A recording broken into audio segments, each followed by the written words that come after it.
Bonjour et bienvenue, aujourd'hui nous allons parler cadrage avec une question de Sébastien qui demande, non sans malice, peut-on cadrer un portrait centré? Alors cadrer n'est pas centré, mais si ce n'est pas centré, alors qu'est-ce que c'est? Lorsque l'on centre le sujet sur un portrait, on va se retrouver avec un cadrage qu'on peut considérer comme plat. Plat parce que notre sujet étant précisément centré, il s'en trouve tout petit à l'intérieur de l'image, ou en tout cas, il représente une proportion à l'intérieur de l'image qui est relativement faible. Instinctivement, on voit quelque chose, on centre le sujet, on déclenche. Et du coup, notre sujet est entouré d'un ensemble complètement vide. Il devient finalement marginal à l'intérieur de notre image. En fait, on se retrouve, comme dans bien des cas, confronté à un décalage entre l'image mentale, l'image qu'on s'est faite de l'image qu'on allait réaliser, et l'image réelle, celle qu'on a réellement photographiée. Ici, je ne vais pas aborder la question des réglages pour le portrait, je l'ai fait dans une précédente vidéo, je vous mets un petit lien par ici. Et si d'une manière générale vous souhaitez avoir des précisions sur les réglages de base en photographie, là aussi je vous renvoie à ma série de vidéos qui se trouve par ici et je vous mets également un lien dans la description de la vidéo. Lorsqu'on fait un portrait, il ne faut pas perdre de vue que la photo est un moyen de communication. C'est-à-dire qu'on essaie de transmettre quelque chose, on essaie de dire quelque chose. Et pour éviter que le sujet soit noyé dans une somme d'informations qui nuit à la lisibilité de l'image, qui va nous faire perdre de vue le sujet, on va essayer de faire comme dans une phrase, sujet, verbe, complément. C'est-à-dire qu'on va essayer de faire quelque chose de simple, où on va montrer le sujet, décrire ce qu'il est en train de faire, décrire une attitude, une atmosphère, qui va donner toute sa tonalité, toute sa couleur à l'image. Pour cela, on va organiser la structure de l'image, puisqu'on a un cadre qui est limité, et c'est dans ce cadre donné, dans ce cadre limité, que l'on va devoir organiser des lignes, des espaces, des rythmes et des couleurs qui vont structurer notre image. Alors organiser le cadrage, ça va être dans un premier temps choisir son objectif de manière à avoir un angle de champ qui va être soit très large pour contextualiser le sujet, soit au contraire on va se reculer et zoomer pour limiter l'angle de champ et isoler le sujet du contexte, qui va nous permettre de limiter la quantité d'informations à l'intérieur de l'image.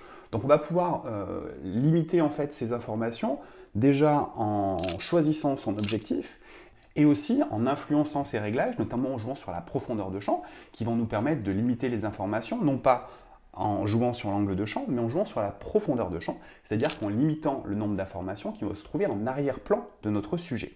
Une fois que notre angle de champ est donné, une fois que notre profondeur de champ est définie, on va pouvoir réellement structurer notre image. Et pour structurer notre image, on va s'appuyer sur des grilles. Il y a plusieurs grilles, et il y en a notamment une qui est relativement simple à utiliser, c'est celle qui se base sur ce que l'on appelle la règle des tiers. La règle des tiers, c'est simple, on va prendre le cadre de l'image et on va tracer deux lignes verticales, deux lignes horizontales. Ce qui va nous faire en fait un tiers, deux tiers, trois tiers dans ce sens-là, un tiers, deux tiers, trois tiers dans ce sens-là. Donc les lignes sont les lignes de force, les intersections sont les points de force. Et on va positionner notre sujet sur ces lignes de force et ces points de force pour structurer l'image.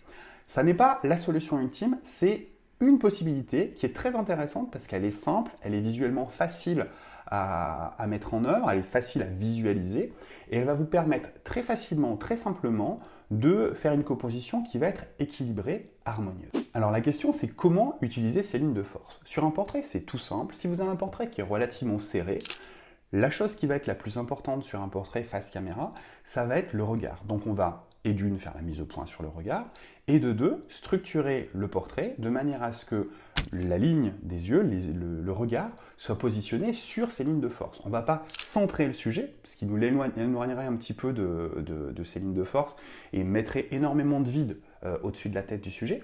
On va positionner les yeux du sujet sur ces lignes de force. Ça, c'est pour un portrait relativement serré. Si on a un portrait plus large, le sujet n'est plus précisément les yeux, mais plus globalement le visage de la personne. Et là, on va positionner le visage sur les lignes de force ou à l'intersection des lignes de force. Alors on parle souvent, quand on parle de la règle des tiers, de règle justement. Cette règle n'en est pas une. C'est-à-dire que ce n'est pas quelque chose que vous devez impérativement utiliser. C'est un outil qui est à votre disposition. Cet outil vous permet de créer un cadrage harmonieux, équilibré. Si vous souhaitez obtenir un cadrage harmonieux équilibré, utilisez-la. A l'inverse, si vous souhaitez créer une tension dans l'image, vous allez pouvoir prendre le contre-pied de cette règle, l'utiliser donc comme un outil, l'utiliser à contre-pied, c'est-à-dire au contraire, créer un déséquilibre à l'intérieur de votre image pour créer un effet spécifique. Alors Sébastien posait également la question, y a-t-il d'autres outils de composition que la règle des tiers? La réponse est oui. Si vous vous intéressez particulièrement au cadrage et si vous souhaitez améliorer vos compositions, je vous invite à aller suivre ma formation complète. Je vous mets un lien dans la petite bulle ici et dans la description de la vidéo. J'ai une formation entière qui est spécialement dédiée au cadrage et à la composition. Plus largement, Robin s'interrogeait sur le cadrage serré et la respiration du sujet. Quel est le juste équilibre, se demande-t-il? Eh bien, c'est une question que nous aborderons dans une prochaine vidéo, la question de l'ouverture du cadre. Est-ce qu'on resserre ou est-ce qu'au contraire on élargit le cadre autour de son sujet? J'y reviendrai plus précisément dans une prochaine vidéo. Je vous invite donc à vous abonner et à activer la petite cloche pour ne rien rater. Je vous souhaite une bonne semaine, je vous dis à bientôt et bonne photo.